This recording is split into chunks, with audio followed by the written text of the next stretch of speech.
पूरी रात थाने के अंदर जिस तरीके से मेरे को इन लोगों ने टॉर्चर किया और बार बार पारिवारिक रूप से मेरे को प्रताड़ित करने का प्रयास किया, तेरी दोनों बहनों को अंदर डालेंगे, तेरे पूरे परिवार को अंदर डालेंगे, तेरे पे नए नए मुकदमे करेंगे। इन लोगों ने कहा कि तू 2 साल पहले तो किसी भी सूरत में तुझे बाहर नहीं निकलने देंगे और अंदर जेल जाएगा तब कैदियों से भी तेरे को बहुत प्रताड़ित करवाएंगे। एमपी साहब ने वहां बोला, हनुमान जी ने, जब हम इतने दिनों से संघर्ष कर रहे थे तो उन्होंने कहा यार निर्मल, तेरे को ये पुलिस वाले टारगेट कर रहे हैं और तेरे साथ कुछ गलत नहीं कर देवे। तरीके से मेरे को मेंटल और शारीरिक रूप से टॉर्चर किया गया कि आदमी बाहर आते ही इस दुनिया से दूर भाग जाए। प्रशासन से मैं एक बात ये कहना चाहूँगा कि आप लोग हमारे जो न्याय की जो आवाज़ है उसको दबाना चाहते हो, इसको हम कभी भी स्वीकार नहीं करेंगे। पहले भी मजबूती से लड़ाई लड़ी थी, आगे भी लड़ाई लड़ते रहेंगे।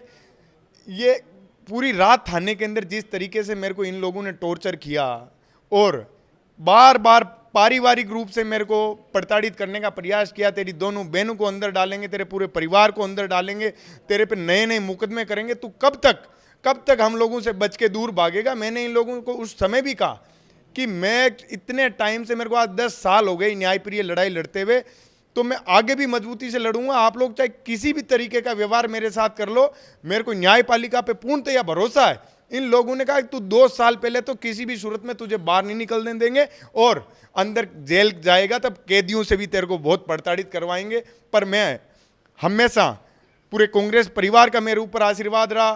बड़े भाई अभिमन्यु पूनिया जी जब परीक्षा केंद्र पे मेरे साथ आए और इनके साथ भी जो बर्ताव किया जिस तरीके का, ये बड़ा एक निंदनीय विषय है कि ये प्रशासन अंग्रेजों की स्टाइल में काम कर रहा है। जिस तरीके से ये आगे बढ़ रहा है ये बहुत ही हानिकारक होगा।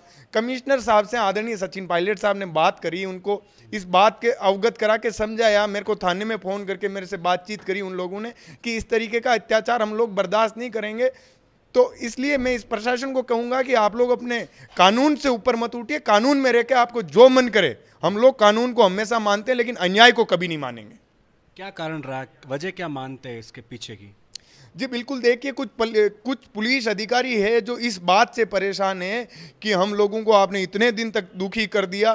तो मैंने उन लोगों को बताया कि हमने किसके लिए दुखी किया, न्याय मांगने के लिए। आप लोग खुद दुखी हुए। पहले दिन उन प्रिजनों की तुमने 7 दिन उनको बारिश के अंदर, तूफान के अंदर वहां बिठा के दुखी किया, परेशान किया। उसके बाद सरकार को आखिर झुक के न्याय देना पड़ा। तो इससे आप लोग टॉर्चर होकर मेरे साथ ये अत्याचार और अन्याय कर रहे हो, ये ठीक नहीं है।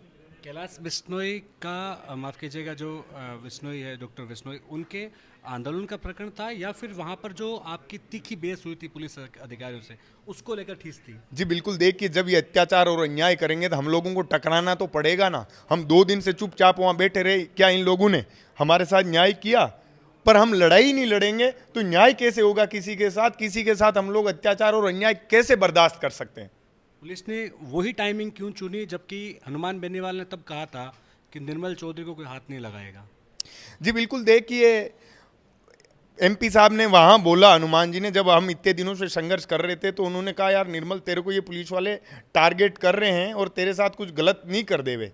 तो उन्होंने उसके लिए उनको आगाह किया था कि हम ये धरना खत्म करते हैं, आप इस प्रकार की कोई घटना को अंजाम मत देना। लेकिन जैसी चीज़ें सामने आ रही है कि निर्मल चौधरी को वहाँ पर थाने के अंदर मारपीट भी की गई, ऐसी कितनी सच्चाई है? जी बिल्कुल, पूरी सच्चाई है। मैं बता रहा हूँ, इस तरीके से मेरे को मेंटल और शारीरिक रूप से टॉर्चर किया गया कि आदमी बाहर आते ही इस दुनिया से दूर भाग जाए। इस तरीके का जो मेंटल टॉर्चर किसी को पारिवारिक रूप और 10 प्रकार की चीज़ों का दिया जाता है। लेकिन हम लोग ग्रामीण परिवेश से आते हैं, हमारे जीवन में तो पहले दिन संघर्ष होता है, संघर्ष से हर दिन हम सामना करते हैं। तो इन लोगों से मैं डरने वाला नहीं हूँ। इन लोगों का मंसूबा पहले भी कभी सफल नहीं हुआ, आगे भी नहीं होने देंगे, क्योंकि अन्याय और झूठ की उम्र छोटी सी होती है।